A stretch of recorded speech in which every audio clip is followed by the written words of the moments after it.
더 큰 선물, 더 큰 선물 이런 제목으로 같이 은혜를 나누고 싶습니다. 진실한 믿음을 가진 사람이라면 예수를 믿고 난 다음에 가슴 뭉클하게 다가오는 단어 중에 하나가 은혜라고 하는 단어입니다.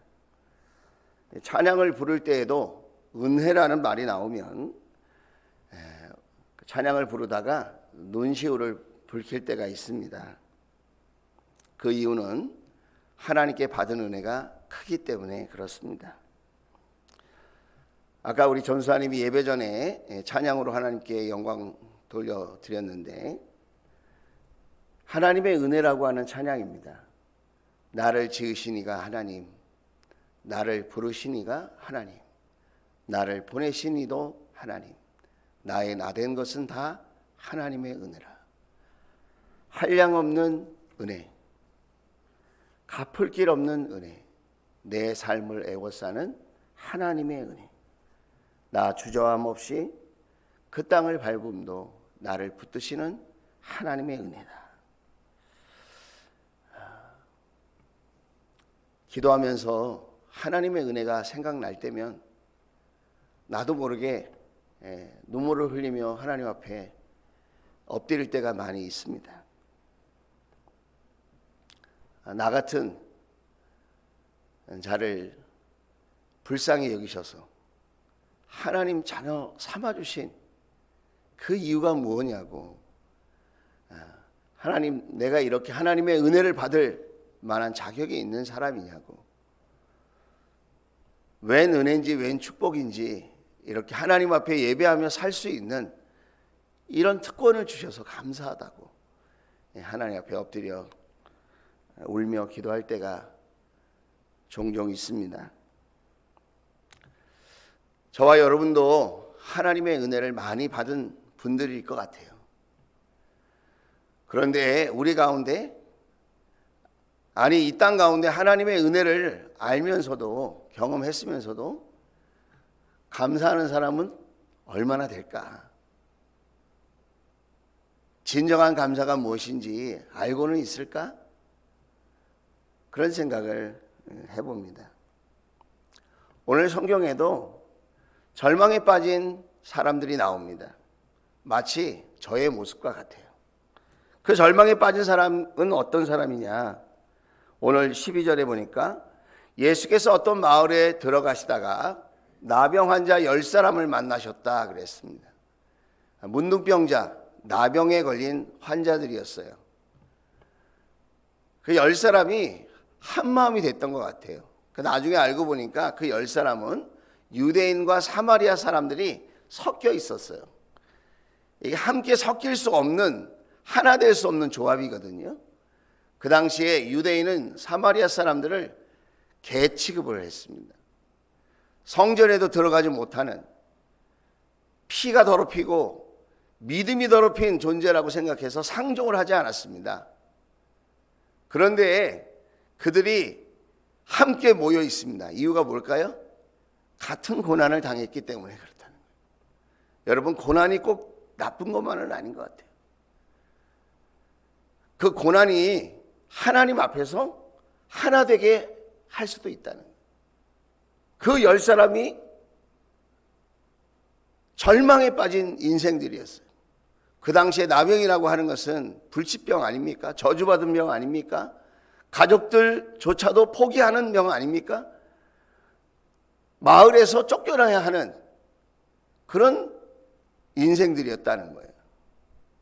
그들은 멀찍이 멈춰서서 13절에 보니까 소리를 높여 말합니다.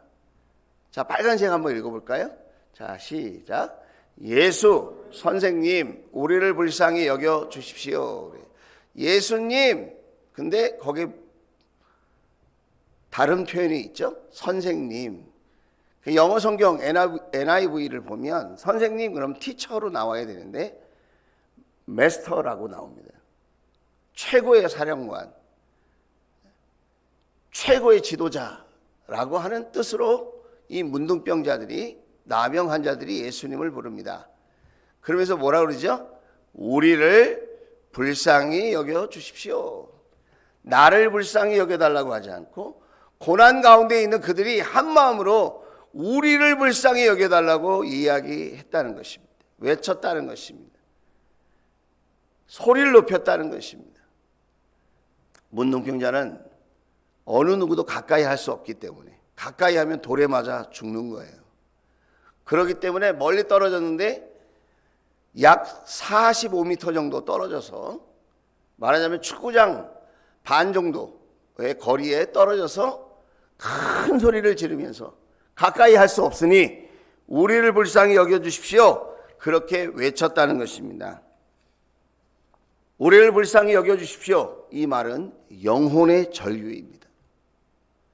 마지막 희망을 예수님께 두는 것입니다.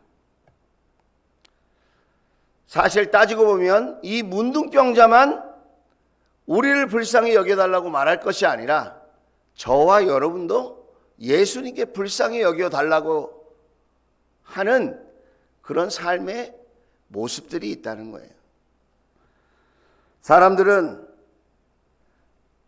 예수님께 도와달라고 얘기하면 부끄럽게 생각해요. 예수님, 우리를 불쌍히 여겨주십시오, 이렇게 얘기하는 것을 부질없는 짓이라고 생각하는 사람도 있는 것 같습니다. 그런데 왜 그러냐면 자신은 기댈 곳이 많다고 생각하는 거예요. 나는 기댈 곳이 많다, 나를 도와줄 사람이 많고 내 통장에 잔고가 있고 나는 배울 만큼 배운 사람이고 경험할 만큼 경험한 사람이라고 생각하는 거예요. 주님께 불쌍히 여겨달라고 하는 말을 하찮게 여기는 사람들이 점점 많아지고 있다는 것입니다. 정치적으로나 경제적으로 한번 생각해 보십시오. 여러분, 우리의 과학이 발달하고 있는 것을 생각해 보십시오. 정말 기댈만 합니까? 내 인생의 깊은 문제를 정치에 기댈만 하고 경제에 기댈만 하고 발전하는 과학에 기댈만 합니까? 그렇지 않다는 것입니다. 오늘 이 나병 환자들도 여러 가지 생각이 있었을 거예요. 그런데 주님을 보자마자 주님 앞에 우리를 불쌍히 여겨달라고 부르짖었다는 것입니다. 오늘 여기서 우리가 한 가지 기억하고 싶은 것은 주님 앞에 부르짖는 것은 잘하는 일이라는 거예요. 주님 앞에 도와달라고 하는 것은 축복이라는 거예요. 주님 앞에 도와달라고 말할 수 있다면 아직 희망이 있다는 것입니다.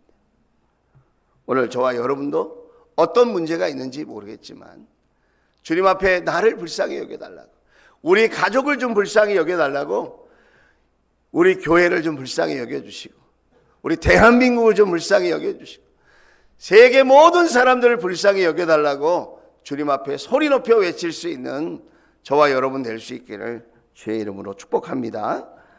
그런데 이렇게 우리를 불쌍히 여겨달라고 이렇게 외치니까 예수님께서 어떻게 반응하셨습니까? 14절 말씀을 보면 우리 예수님께서 이렇게 반응하시죠. 예수님께서 보시고, 보셨다는 말은 주목해서 관심 있게 봤다는 거예요. 관심 있게 봤다. 어떻게 보셨을까요? 불쌍히 여겨주셨다.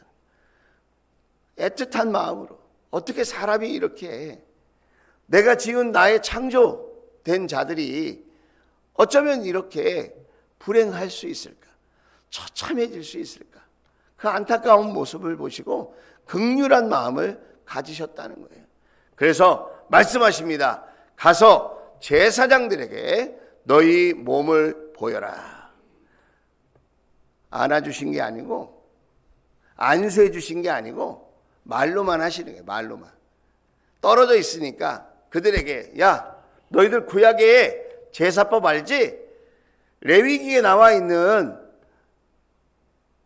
그 하나님의 말씀 기억하지? 제사장들에게 너희 몸을 보여라 그랬습니다.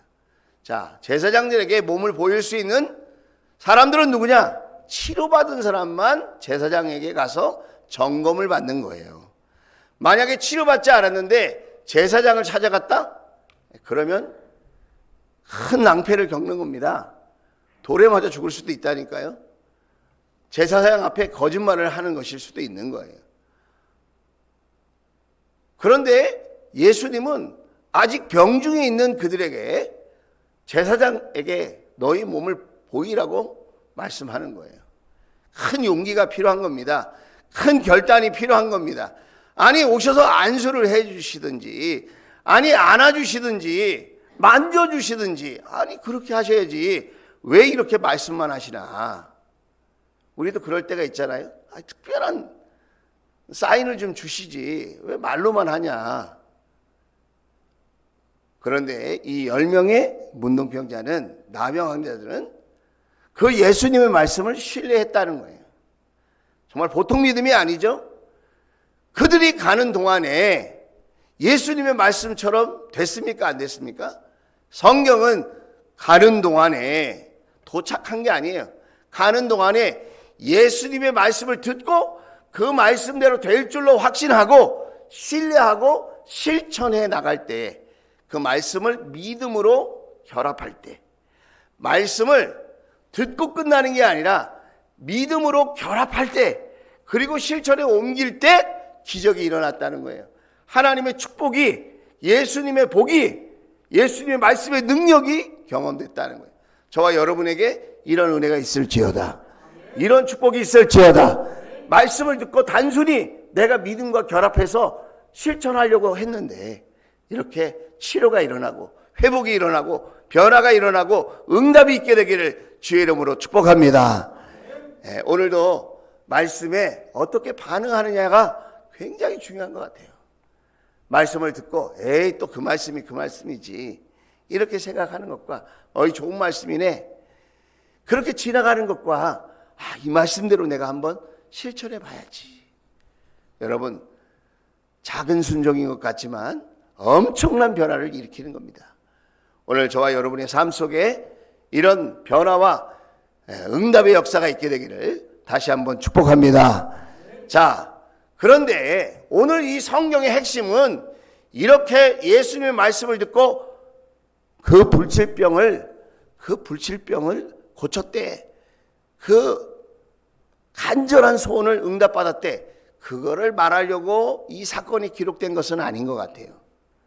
예수님이 이 사건을 통해서 정말 주시려고 하는 또 다른 은혜가 있는 것 같아요. 그게 뭐냐? 15절 16절이에요. 15절 16절 같이 한번 읽어보겠습니다. 시작. 그런데 그들 가운데 한 사람이 자기의 병이 나은 것을 보고 큰 소리로 하나님께 영광을 돌리며 되돌아와서 16절 예수의 발 앞에 엎드려 감사를 드렸다. 그런데 그는 사마리아 사람이었다 그랬습니다. 여러분 보세요. 하나님께 영광을 돌렸대요. 그 하나님께 영광 돌리는 사람은 어떤 사람이냐? 감사할 줄 아는 사람이었다는 거예요. 우리가 그런 말 많이 하죠. 하나님께 영광을 돌립니다. 여러분, 영광을 돌리는 것과 감사하는 신앙은 연결되어 있다는 거예요. 서로 통한다. 하나님께 영광 올려드리는 사람은 하나님께 감사하는 사람이라는 거예요. 성경에 영광이라는 말이 나오는데 보통 이 영광이라는 말은 언제 쓰느냐? 하나님의 하나님 되심이 드러날 때 영광이라는 표현을 씁니다. 하나님이 하나님으로서 하시는 일을 하시는 거예요.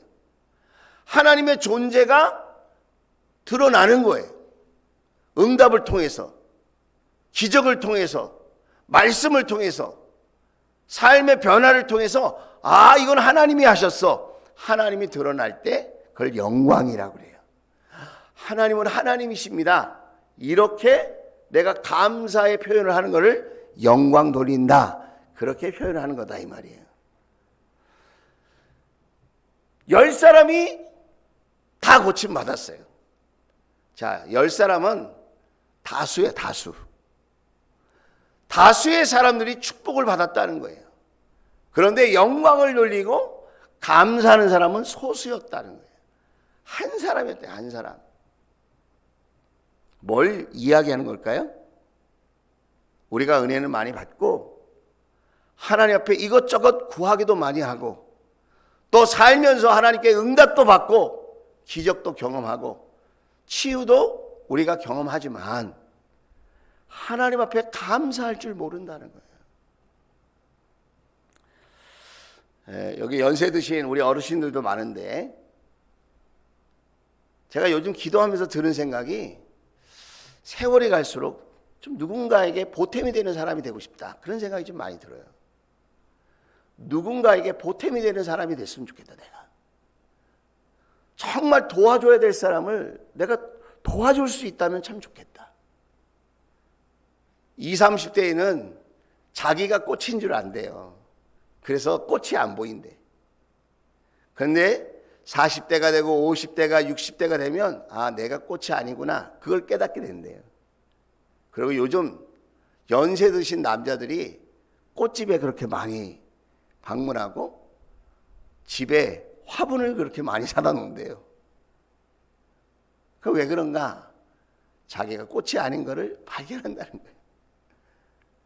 그 이쁜 꽃을 보면 그렇게 마음이 흐뭇하고 또 그 꽃을 잘 가꾸어 주고 싶은 거예요. 그 우리 어르신들도 이렇게 보면 누군가를 이렇게 돕고 싶어 하시는 분들이 계신 것 같아요. 내 인생은 저물어 가는데 뭔가 꿈을 위해서 도전하고 이렇게 믿음으로 살려고 하는 사람들을 좀 내가 좀 도와줬으면 좋겠다. 그들에게 내가 좀 디딤돌이 됐으면 좋겠다. 그래서 제가 기도하면서 어떤 사람을 도와주면 좋을까? 제가 생각해 보니까 하나님의 마음이 생각났어요. 하나님은 어떤 사람을 도와주고 싶으실까? 여러분, 하나님은 어떤 사람을 도와주고 싶으실까요? 도와달라고 간절히 부르짖는 사람을 도와주고 싶으실 거예요. 그 다음에 어떤 사람을 또 도와주고 싶을까? 작은 응답에도 감사할 줄 아는 사람, 작은 은혜에도 감사할 줄 아는 사람. 여러분도 경험해 보시겠지만 고맙다고 하는 사람이 더 이렇게 친근하게 느껴져요. 고맙습니다, 감사합니다, 이런 말을 하고 진심으로 감사를 표현하려고 하는 사람을 보면 그렇게 이뻐 보일 수가 없어요. 다시 말하면 감사하는 삶을 사는 사람들이 하나님 보시기에 이뻐 보이겠구나. 달라고 하는 사람, 그런 사람도 기특해 보이겠지만 넌 나한테 구할 줄 아는 사람이구나. 한 걸음 더 나아가서 감사를 드리는 사람에게 하나님이 더 가까이 키워주고 싶고 도와주고 싶고 더 많은 것을 부어주고 싶은 그런 대상이 되겠구나. 하나님께 영광 올려드릴 수 있는 사람은 소수라는 거예요. 자, 지난 주일날 우리가 맥주 감사 주일을 보내면서 이런 말씀을 드렸죠. 우리 삶 속에 보물찾기를 한번 해보자. 자, 한 주간 동안 감사의 보물을 많이 찾으셨겠죠? 어떤 감사의 보물을 찾으셨습니까? 제가 요즘 VIP하고 이렇게 시간을 좀 보내는데, VIP, 전도 대상자, 그리고 이제 막 예수 믿게 된 분하고 이렇게 대화를 나누는데, 지난주에 주일 설교를 들었다는 거예요. 그래서 그러냐고, 어떤 말이 기억에 남느냐 그랬더니, 감사는 삶 속에 보물찾기 하는 거라고 하는 이야기를 들어서 자기가 식기도 할 때마다 하나님, 오늘 하루 살면서 감사의 보물을 찾게 해주세요. 밥 먹고 기도할 때마다, 자기가 기도할 기회가 될 때마다 주일 말씀을 생각하면서 그 말씀대로 내가 감사의 보물을 찾게 해달라고 그렇게 기도한다는 거예요. 지금 굉장히 좋은 습관인 것 같아요. 주일날 들은 말씀 중에서 자기가 실천하고 싶은 그 대목을 자기가 식기도할 때마다, 주중에 기도할 때마다 반복해서 기도한다는 거예요. 예전에 신앙생활 할 때에 자기가 그렇게 훈련을 받아서 자기 마음속에 아직도 그걸 실천하고 싶은 마음이 있다는 거예요. 야, 참 좋은 습관이다. 그런 생각을 해봅니다. 여러분, 감사할 줄 아는 이 한 사람, 이 한 사람은 자기가 치료받은 그 축복보다 더 나은 선물을 하나님께 받았습니다. 그게 뭘까요? 자, 오늘 19절 말씀입니다. 자, 19절. 그런 다음에 그에게 말씀하셨다. 일어나서 가거라. 내 믿음이 너를 구원하였다. 자, 한번 따라서 해보실까요? 내 믿음이, 다시 한번. 내 믿음이 너를 구원하였다. 예, 이미 치료받았어요. 이미 첫 번째 구원을 받았어. 불치병에서 치료받은 게 구원받은 거 아닙니까? 그런데 예수님은 더 큰 선물을 준비해 놓으셨다는 거예요. 더 큰 선물. 그 더 큰 선물이 무엇입니까? 단순히 육체만 치료받는 그런 복이 아니라 우리 예수님과 관계 맺고 영원히 사는 복이라는 거예요. 우리는 눈앞에 있는 축복 때문에 그 축복을 주신 예수님을 놓칠 때가 많아요. 내가 만난 기적 때문에 그 기적을 베푸신 예수님을 놓칠 때가 많아요. 감사라고 하는 것은 어떤 일이냐? 나에게 복을 주신 그 주님을 더 깊이 만나는 지름길이라는 거예요. 감사는 살아계신 주님을 더 깊이 만나고 친밀한 교제의 길을 여는 은혜라는 거예요. 감사할 때마다, 주님께 감사할 때마다, 주님께 감사를 심을 때마다, 주님 앞에 감사를 고백할 때마다 그 감사야말로 가장 위대한 기도문이요, 가장 뛰어난 신앙 고백이 되어진다는 것입니다. 17세기에 아주 유명한 시인이 있는데 조지 허버트라고, 이 사람은 시를 기도에 관한 시만 썼어요. 그런데 그가 쓴 기도문 중에 이런 기도문이 있었다고 해요. 하나님, 그동안 저에게 많은 것을 주셨습니다. 그런데 하나님, 한 가지만 더 주십시오. 한 가지만 저에게 더 주십시오. 그게 뭘까요? 하나님, 저에게 감사하는 마음을 주십시오.